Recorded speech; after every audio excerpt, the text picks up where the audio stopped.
South Africa was recently included into Citibank's World Government Bond Index.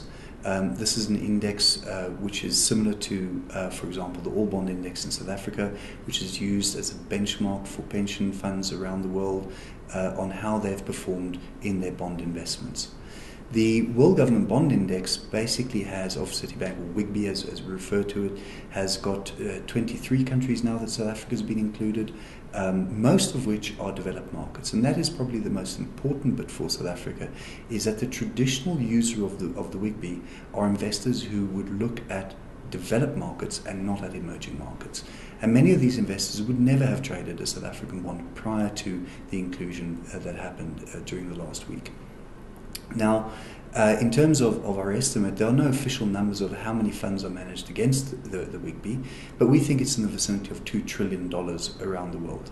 It's heavily based, there's a heavy concentration in Japan, but it is an index used by global investors.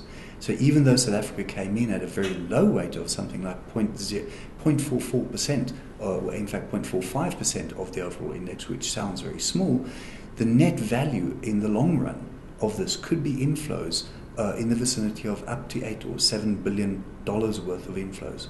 And this, the importance, as I mentioned earlier, is that these inflows are coming from investors who traditionally would never have invested in South Africa, and has opened us up to a new universe.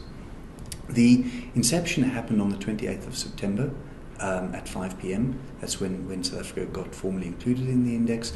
And we estimate that around the inception there were $2 billion, possibly as high as $2.8 billion worth of inflows around the inception trade that came into the market. It does not mean that foreign investors in aggregate were net buyers of $2.8 billion worth of bonds, because what we had was a number of existing emerging market investors who already owned South African debt, had been using the WGBI entry to sell. We know that the current environment for bonds is not that brilliant because of concerns about the currency and because of political concerns. So a number of investors who'd been in our market for a long time had used this as an opportunity to lighten their position. So the net purchases that we saw was rather just slightly bigger than $1 billion instead of the full. But certainly when you looked at the turnover and the net purchases by foreigners over that period, it was exceptionally high when you compare it to the normal activity in the last year.